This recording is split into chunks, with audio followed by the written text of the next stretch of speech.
a partir da doutrina espírita. E hoje nós falaremos sobre renovação no dia a dia. Eu quero começar com essa mensagem de Emmanuel que a Eleusa deu para nós, renovemos-nos no dia a dia, onde Emmanuel já começou nos colocando uma ênfase de que a nossa renovação e a nossa mudança não deve ser apenas no aspecto exterior, mas também na nossa intimidade, na nossa interioridade. Essa é a principal renovação que nós precisamos efetuar dentro de nós. Então, a frase de Emmanuel, a frase que ela leu e que inicia a mensagem, ele nos diz: não adianta transformação aparente. E as transformações aparentes são as transformações do lado de fora. Então não adianta muitas vezes nós nos transformarmos ou querermos nos transformar apenas no discurso, apenas nas palavras. Falar é mais fácil, transformar por dentro exige um trabalho interno, exige um esforço. Quantas promessas nós já fizemos, né? Quantas promessas de mudança? Quero mudar isso, quero mudar aquilo, vou fazer diferente tal coisa, vou mudar tal hábito, vou largar esse vício, vou ser diferente com tal pessoa. E muitas dessas mudanças ficaram só até a nossa língua, ficaram só no discurso, só nas palavras, mas nós não conseguimos implementar aquilo como um hábito novo na nossa vida, como uma ação diferente, como um sentimento diferente. Então, é sobre isso que nós falaremos hoje, visto que nós todos estamos aqui com necessidade de alguma renovação em alguma área da nossa vida. Então eu quero trazer essa ideia da renovação para nós pensarmos no nosso dia a dia. Todas as palestras que nós temos feito aqui têm esse foco do autoconhecimento. E autoconhecimento é para você se conhecer, é para você entender quem você é, quais são as suas características, quais são os seus defeitos, suas qualidades. Isso é autoconhecimento. Mas sobretudo, além de responder quem eu sou e como eu sou, é também como eu me relaciono com as pessoas. Isso é um movimento que a gente faz quando a gente começa a se conhecer. Como eu me relaciono, como eu convivo com os outros ao meu redor. Como é o meu conviver. A minha convivência com os familiares, a minha convivência com o cônjuge, a minha convivência no trabalho. É sobretudo nesse campo que nós vamos aplicar a nossa renovação. É na convivência uns com os outros que nós somos testados. Às vezes nós já podemos pensar, ou no discurso falar: eu quero melhorar tal coisa, eu quero ser mais humilde, eu quero ser mais paciente. Aí a gente acha que mudou. Aí na convivência você é testado, para ver se mudou mesmo. Então, a nossa convivência uns com os outros é um campo de teste, e é um campo que precisa ter a nossa atenção quando a gente fala em autoconhecimento. Então, autodescobrimento é para você refletir sobre quem você é, sobre como você se relaciona e convive com os outros, e sobre o que você faz no mundo, o que você faz enquanto você está aqui, encarnado. Quando a gente fala de se conhecer, é para tentar responder um pouco dessas três coisas. E hoje a gente vai focar no aspecto convivência. Então, o que nos ajuda a melhorar, né? O que nos facilita essa melhora, então acho que essa a proposta da nossa reflexão de hoje. O que pode nos ajudar a renovar ou a facilitar essa renovação? Aqui eu coloquei no quadro uma frase de André Luiz, no livro de Libertação, na verdade é do instrutor de André Luiz, que diz assim: não nos regeneramos à força de palavras. É para reafirmar o que eu acabei de dizer. A regeneração íntima, ela não é só a partir das palavras. Então nós não nos regeneramos à força de palavras. Só falar, só o discurso não é suficiente. Nós podemos, através das palavras, através do discurso, por exemplo aqui, vocês me ouvindo, ouvir uma pessoa, refletir sobre aquilo, ouvir o que diz um livro, ou o que diz um palestrante, ou o que diz um professor, pode nos ajudar, nos instruir. A palavra edificante, ela pode ser um instrumento. mas ela é um instrumento educativo. A regeneração, seja regeneração sua, individual, você enquanto ser, se regenerar, e a regeneração enquanto planeta Terra, ela não se dá pelas palavras. Como se dá então? Se nós não nos regeneramos à força de palavras, necessitamos de amparo eficiente, que modifique o nosso tom vibratório. Vamos parar por aí. Se não é palavra que adianta, o que adianta? Algum tipo de ajuda que mude a minha vibração. Tem coisas que vão ajudar você a mudar a sua vibração. Quais são essas coisas? O que ajuda você a mudar o seu tom vibratório? Aí cada um vai pensar em seus pormenores. O que eu faço no meu dia a dia que a minha vibração muda? Para pior ou para melhor? Porque tem coisas que nós sabemos.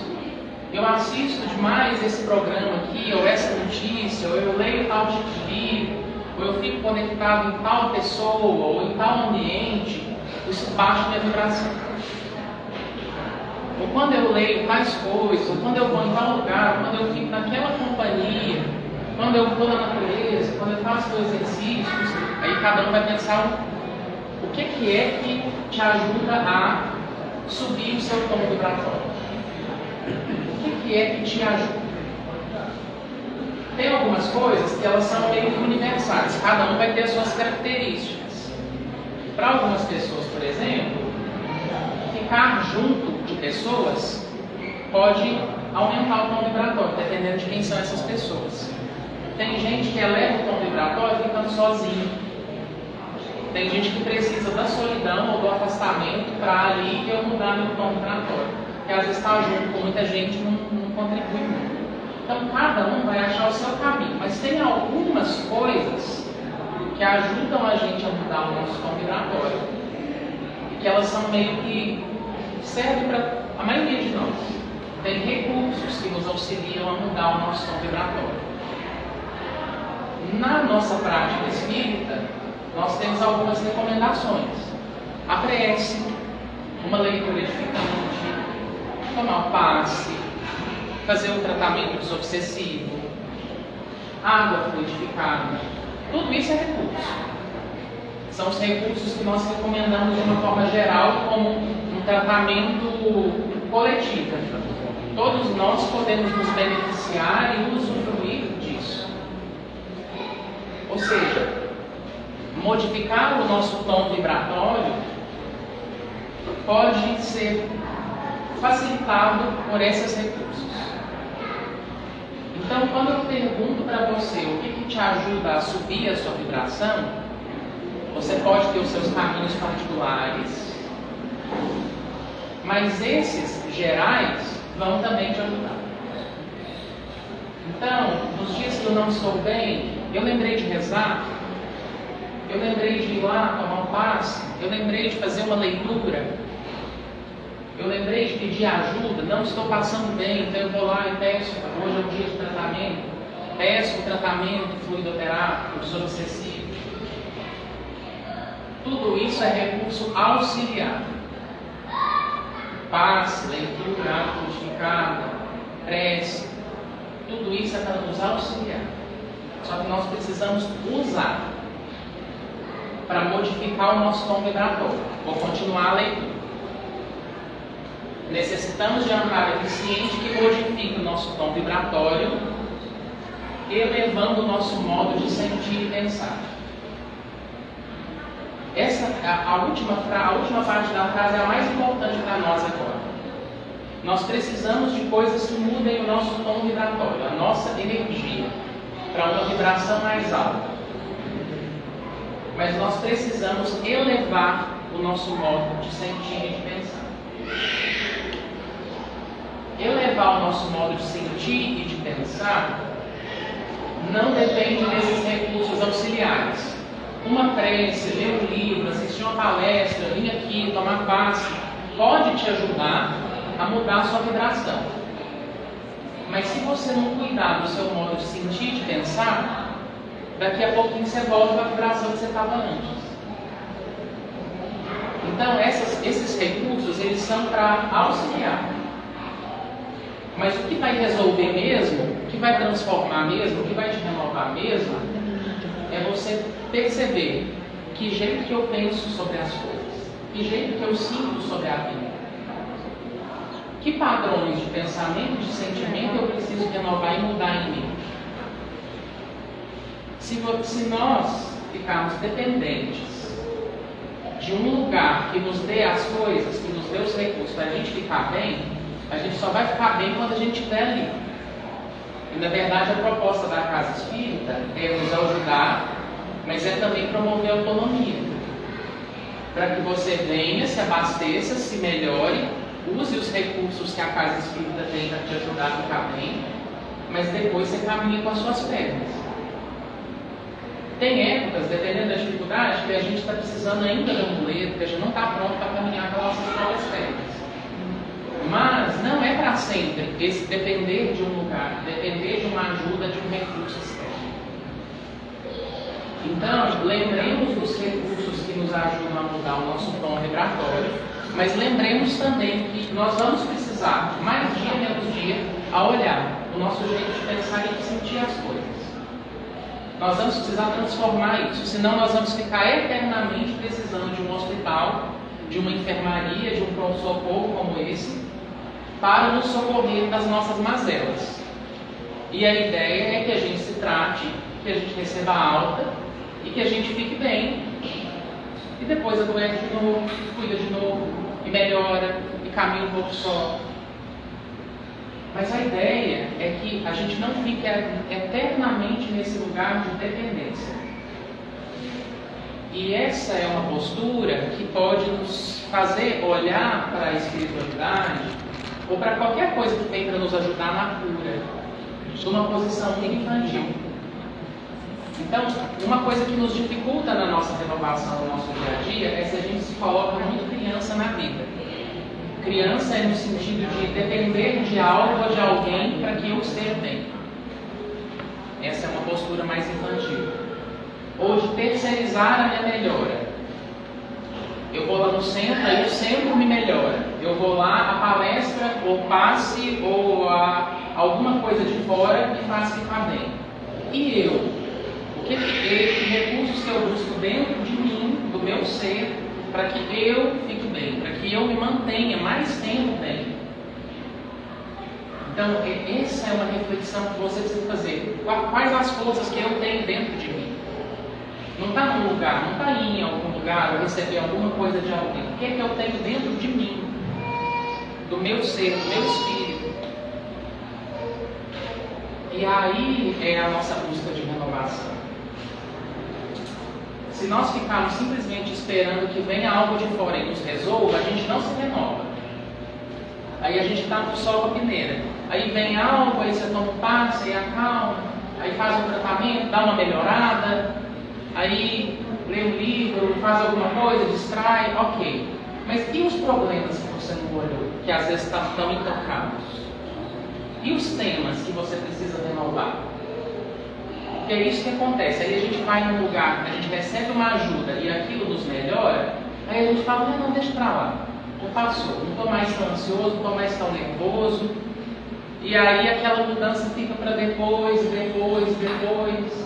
Aí um dia a gente vai desencarnar.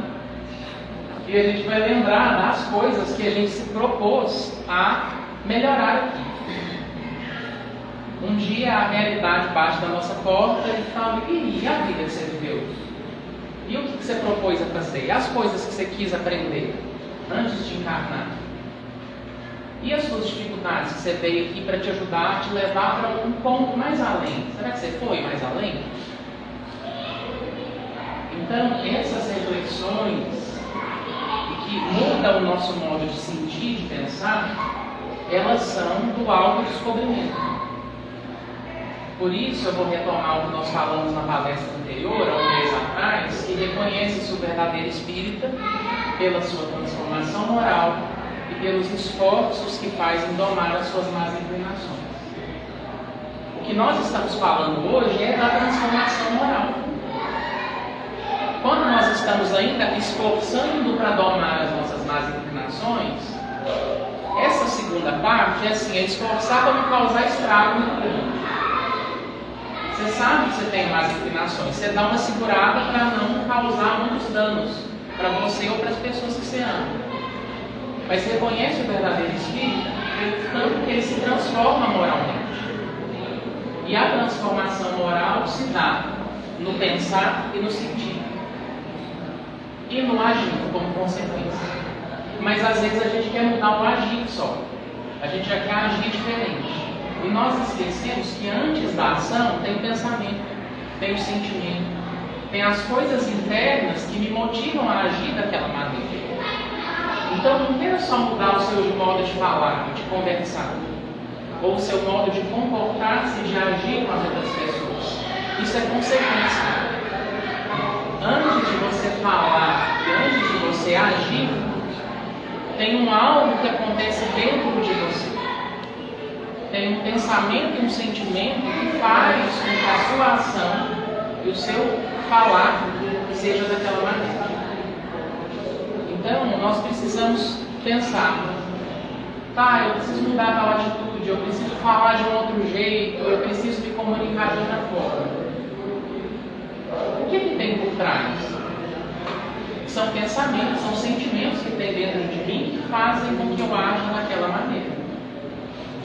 Então, essa postura é uma postura mais madura, entendendo assim, os problemas que eu tenho, eu mesmo os crio, eu mesmo os causo, ou agravo a partir do meu jeito de ver, do meu jeito de sentir, do meu jeito de pensar as coisas. E aí eu não vou terceirizar, eu vou entender as coisas e os recursos que me ajudam e me aliviam, eles vão me ajudar a aliviar. Mas eu não vou terceirizar o trabalho, é responsabilidade minha. Olhar e cuidar do meu modo de sentir e de pensar sobre a vida e sobre as coisas. Então, essa é uma postura mais madura. E a postura mais madura nos ajuda a sair do lugar. Ela nos ajuda a entrar num processo de renovação. Quantos de nós estamos sentados nos bancos das igrejas, dos templos, dos centros espíritas, sem ter começado ainda o processo de renovação? E a gente acredita nisso, assim, eu vou lá, aí no passo de mágica vai me melhorando. Não vai melhorando. Melhora efeitos, sintomas. Mas você, enquanto pessoa, se você não resolve se olhar e se conhecer, não melhora. São melhoras mais momentâneas e temporárias. A melhora mais profunda, ela acontece se eu resolver me olhar e me transformar. Então, não adianta só frequentar. Tem um processo de, quando eu frequento, eu aproveito aquele espaço para me olhar e para me conhecer, e eu levo aquele ensinamento para a minha vida e começo a trabalhar aquilo no meu dia a dia. Isso vai fazer que a mudança e a renovação aconteçam. Simplesmente sentar e aqui tem uma energia, tem algo que vai ajudar a minha vida a ficar boa, não acontece assim. Tem um trabalho nosso e tem uma ajuda, tem um amparo. Mas o amparo não faz o trabalho por nós, a espiritualidade não faz o trabalho por nós, ela facilita para que a gente faça. Ela tira alguns obstáculos, ela torna o processo ali mais leve, para você ter condições de agir. Mas não faz o trabalho por nós. Então, essa é uma chamada para responsabilidade. A gente só começa a nossa renovação quando a gente se responsabiliza. Eu preciso fazer algo sobre isso. Se eu quiser resultados diferentes, eu vou precisar tomar uma postura diferente frente à minha vida. Então, eu comecei a dizer o que nos facilita e o que nos dificulta. Resumindo o que nós dissemos até agora, é o seguinte: a renovação se dá no pensar e no sentir. Quando nós terceirizamos, quando nós tomamos uma postura infantil frente à espiritualidade, de dependência, nós estagnamos. Quando nós nos entendemos adultos, responsáveis pela nossa vida, que nós precisamos participar do processo da cura e da mudança, essa é uma postura que nos possibilita a renovação. Até aqui tudo bem? Tá, vou começar a renovação. Vou renovar o quê? Às vezes a gente fica perdido nesse negócio. A reforma íntima. Eu vou começar a reforma íntima por onde? Eu vou renovar o quê? Eu havia dito que no início da nossa palestra que existem alguns assuntos do autoconhecimento, que hoje a gente ia focar na convivência.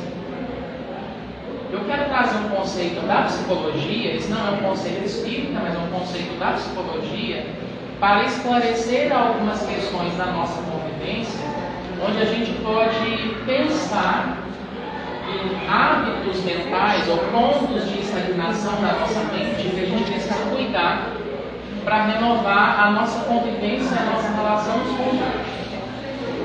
Então, eu quero começar esclarecendo algumas coisas dos nossos dramas ou dos nossos conflitos de relacionamento. Todos nós já ouvimos em algum momento: fulano está fazendo drama, fulano é muito dramático.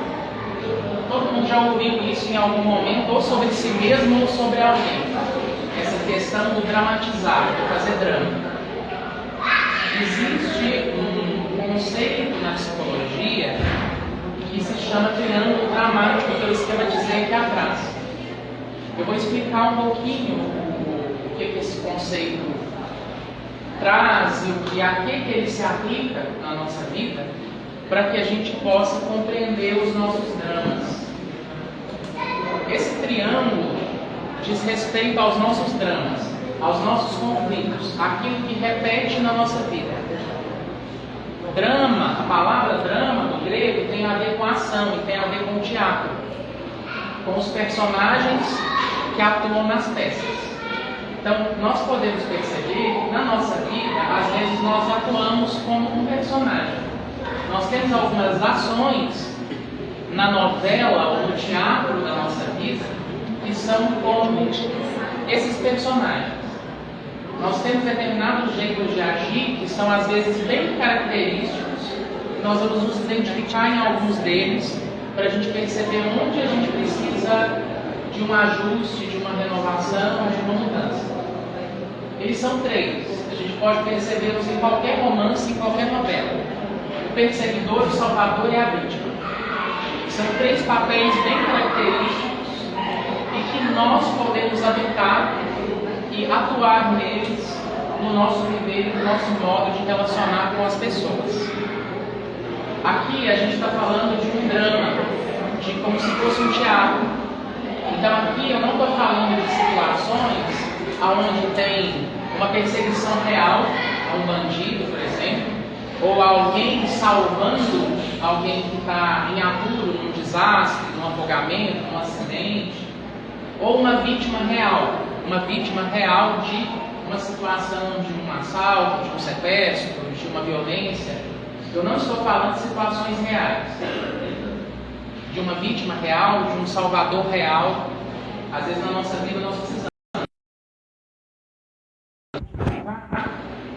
que existem dinâmicas do nosso jeito de relacionar uns com os outros, onde a gente representa muito essas coisas. Vou começar pelo perseguidor. O perseguidor geralmente é o vilão da história. É quando nós nos comportamos de uma maneira a perseguir o outro. Geralmente o perseguidor é autoritário, arrogante, impõe regras, critica muito, vê muito defeito, e geralmente é a pessoa que estoura, que briga, que xinga, que grita, que quer mandar os outros. O perseguidor geralmente atua dessa maneira, de uma forma excessivamente crítica. Esse é o primeiro. Vocês percebem que no triângulo tem setinhas que vão e que vêm, porque na verdade nós podemos mudar de papel. Daqui a pouco eu vou falar disso. Às vezes a gente começa num papel e a gente muda para o outro, dependendo do que vai acontecendo ali naquela briga, naquela discussão, naquela situação.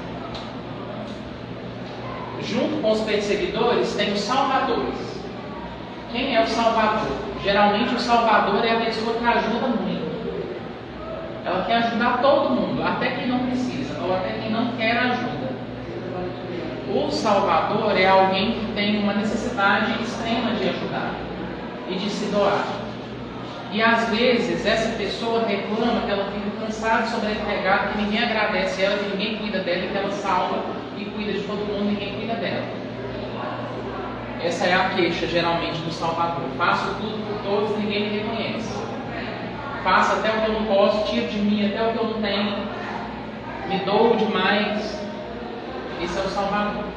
Não é uma posição saudável, ainda que ela seja mais bem vista para nós, porque a gente tende a chamar essas pessoas de muito solistas, muito prestativas, muito generosas, muito caridosas, muito alguma coisa assim.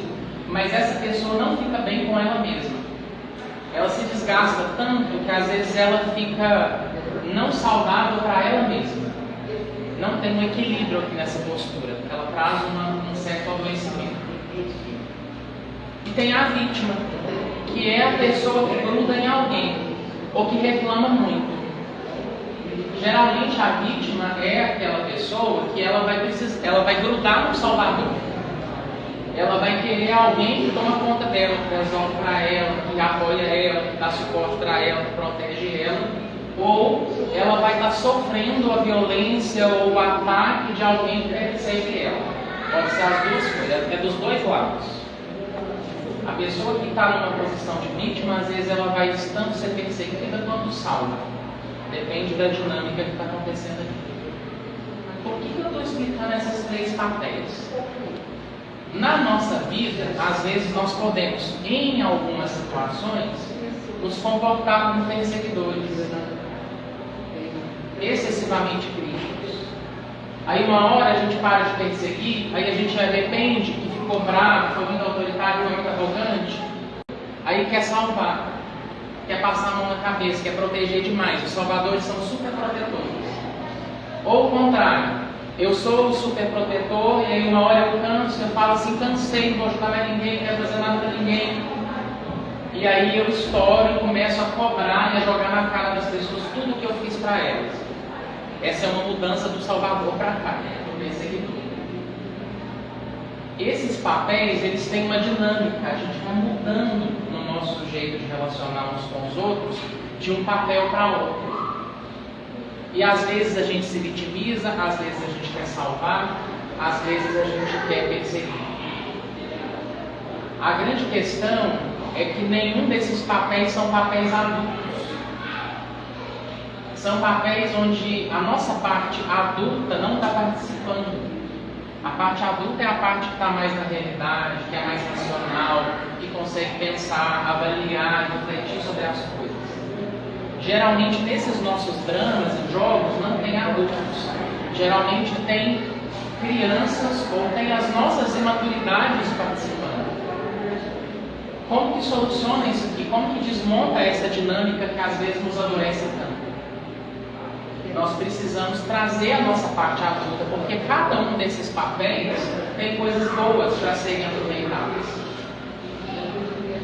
Quem é muito perseguidor e muito crítico, se bem canalizado e direcionado, são pessoas firmes.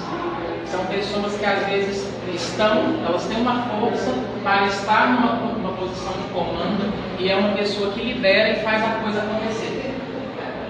Isso se bem orientado, tá? É uma energia de poder e de força que essa pessoa tem, que pode fazer alguns de nós ficarem autoritários. Mas nesse caso, eu estou falando assim, a pessoa mais bem trabalhada ou mais amadurecida, ela vai usar esse poder e essa força para ser uma liderança. Ela move as coisas, ela conduz, ela faz acontecer coisas. É uma boa energia que pode ser aproveitada. Quem é muito salvador, se bem aproveitado, é uma pessoa que gosta de doar, que tem uma tendência a querer ajudar, que tem uma generosidade para prestar atenção na necessidade do outro. Com um adulto bem organizado, essa pessoa vai aprender a perguntar: fulano, você quer a minha ajuda? Vai perguntar para ela mesma: eu posso ajudar agora? Será que eu já não ajudei demais? Eu estou em condições de ajudar? Fulano, você precisa de mim? O que é que você precisa? Essas são perguntas que o adulto, uma pessoa mais adulta, ela vai sair dessa posição de salvador. Ela vai continuar ajudando, mas ela vai ajudar de um jeito que é mais saudável. A mesma forma, a posição do perseguidor, como uma posição mais adulta. Quem fica muito no lugar de perseguidor, quem é muito arrogante, muito crítico, muito autoritário, vai começar a pensar assim: por que eu estou prestando atenção só nos defeitos? Por que eu estou estou focando só na falha, só na falta. Não tem coisa boa para eu olhar aqui, não? Por que eu tenho que olhar só o que o outro está fazendo de errado e apontar aquilo? Essa é uma reflexão que quem está muito nesse papel perseguidor vai precisar fazer, senão a gente fica muito duro com quem convive com a gente, ou muito duro consigo mesmo, porque aí eu vou ficar excessivamente focado no lado negativo, nas falhas e nos defeitos. E a vítima, o que ela tem que fazer? A vítima tem que fazer o que a gente estava falando a palestra toda. Não ficar dependente de alguém. Ela prestar atenção na força dela, nos recursos dela, na energia dela. E usar isso a seu próprio favor. Sem ficar pendurada em alguém. Sem ficar escorando sempre em alguém. Sem colocar alguém como esse alguém é a fonte da minha felicidade. Só com você que eu sou feliz. Só você que me salva. Só você que me resolve. E aí, quantos desses papéis nós podemos perceber no nosso dia a dia? Quando nós não deixamos, por exemplo, outras pessoas serem livres para viver a vida delas, porque a gente acredita que você tem que ficar comigo, você tem que cuidar de mim, você tem que me dar isso que eu quero. E se você não me der, eu vou ficar muito bravo. Tem algumas vítimas que são muito bravas, muito irritadas. A vítima não é só coitadinha, não. Às vezes tem algumas vítimas que são bem manipuladoras. Se você não me der o que eu quero, eu vou chorar. Eu vou fazer um escândalo, eu faço chantagem. Essa é uma posição bem de uma vítima mais manipuladora. Mas eu preciso que você me dê o que eu quero para ser feliz. Me dê agora.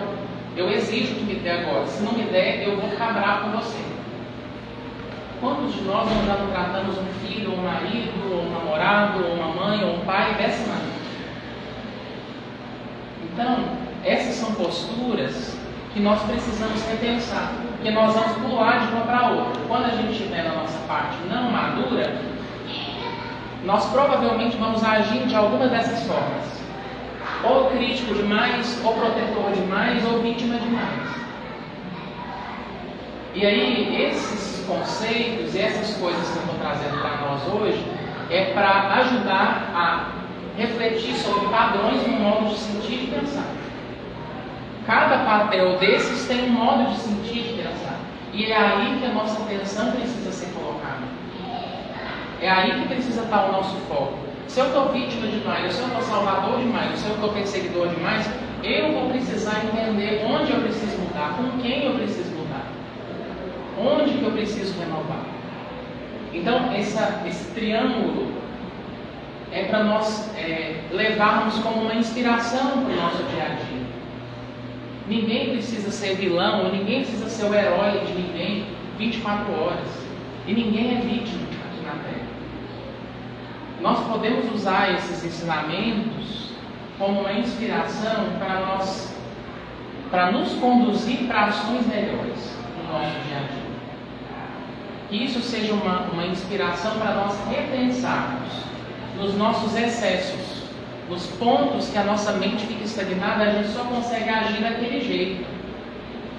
E na verdade o saudável é que a gente possa se mover e experimentar outros jeitos de agir. E aí que a gente possa se responsabilizar por perceber os nossos pontos de melhoria, os nossos pontos de erro, os nossos defeitos, porque só assim é que aquilo que a gente tem à nossa disposição para se melhorar, para nos facilitar a nossa cura, vão trazer para nós curas duradouras.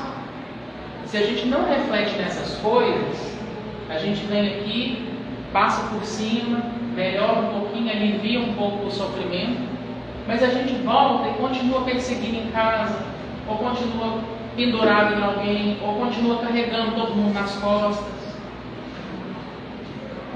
Aí não há paz que resolva, não há desobsessão que resolva. Essas coisas, elas vão te aliviar. Mas se você não repensa as suas posturas, e aqui eu estou falando de família ou de qualquer outras relações, a causa do que adoece vai continuar ali. Então não adianta só ir lá e tratar a superfície, nós vamos precisar buscar as causas, e as causas estão nessas coisas. Nós geralmente temos um papel desses que é preferido para nós. gente gosta mais de algum deles, dependendo da nossa criação, da nossa formação. Tem um que a gente fica mais nele na nossa vida. Quem é muito crítico vai gostar do primeiro. Quem é muito bonzinho vai gostar do Salvador. Quem é muito reclamão vai gostar de ser vítima. Só que a gente muda, tá? A gente pula de um para o outro. A gente não fica o dia inteiro em um. Dependendo da relação, a gente muda. A grande questão é que tanto de tempo da minha vida eu fico assim. Porque tem gente que fica o dia inteiro, a semana inteira, todas as relações. Quando a gente vai melhorando, vai ficando mais saudável, a gente fica 1 hora por dia nisso aqui. A gente fica menos. Aí você percebe logo, fala, nossa, aqui eu pensei aqui na fulana, eu estou só vendo os defeitos dela, estou focado só na parte ruim. Estou sendo muito agressivo aqui agora. Aí eu paro e saio. Olha aqui eu na vítima, olha o jeito que eu estou pensando sobre mim, olha o jeito que eu estou. Olha eu querendo salvar, quem nem perguntou se quer ajuda. Aí a gente vai percebendo essas coisas e você vai começar a frear. Se você já percebeu que está assim, isso não é saudável e não ajuda, aí você começa a dar um passo para trás. Aí já começou a mudança. Aí o agir diferente é outro capítulo. Mas só de perceber e já parar a sua ação, você já tem tempo de pensar assim, tá, vou deixar essa pessoa caminhar com as próprias pernas. Não vou fazer a tarefa inteira, não vou carregar nas minhas costas. Eu não ajudo tanto assim. Ou eu não vou ser tão duro e criticar desse tanto. Eu não ajudo essa pessoa sendo tão arrogante assim, dessa forma. Eu não ajudo aqui agora ninguém reclamando desse tanto. Então, tem algumas posturas e alguns padrões que quando a gente começa a perceber, depois que você percebe, fica mais lúcido e consciente com relação a eles, as suas atitudes gradativamente vão começar a mudar. Aí a sua ação no seu dia a dia vai ficando diferente. E aí, provavelmente, a gente vai sair do drama e a gente vai começar a conviver de uma forma um pouco melhor uns com os outros. Aí a gente não gera tanto conflito, a gente não fica tanto tempo em conflito, 24 horas em conflitos. A gente fica algumas horas, aí passa para minutos, aí a gente resolve o conflito de uma forma mais adulta. Há esperança. Guardem esse triângulo. E quando vocês estiverem na postura, chamem o seu adulto para participar da conversa. A parte adulta nossa é a parte que entende que ninguém é culpado da minha dor. E ninguém é só coisa ruim, e ninguém é só coisa boa. Ninguém é só coisa boa para ser um santo que tem que ajudar Deus e todo mundo aqui a descuidar de si mesmo. Ninguém é só coisa ruim que eu tenho que ficar criticando e pondo regra para dizer como as pessoas têm que viver. Nenhum desses extremos é saudável. Mas quando a gente vai percebendo eles em nós vamos entendendo. Todo mundo é gente, todo mundo é humano, todo mundo erra, todo mundo tem problema, todo mundo está aprendendo e crescendo com eles. Mas aí a gente fica mais maduro. Toma uma certa distância, para algumas pessoas é assim, fica mais doce, mais suave, não fica tão criticando o dia inteiro, porque também você fica difícil de conviver assim. Não fica tão reclamando, porque ninguém merece, cansa também de ficar ouvindo tanta reclamação, ouvindo negatividades o dia todo. E aí é a nossa responsabilidade tomar consciência e tomar a iniciativa de tomar da consciência, buscar fazer um passinho diferente, cada dia. Então eu espero sinceramente que esses puxões de orelha, essas sacudidas e essas chamadas para a realidade nos ajudem a dar o nosso passo de renovação todos os dias, porque ele é responsabilidade nossa. E enquanto nós tentamos, acertamos e erramos no fazer essas coisas, que Jesus nos abençoe e nos inspire nessa nossa jornada cheia de tropeços, de acertos, mas a gente continua um dia após o outro. Fiquemos com Deus e boa noite a todos.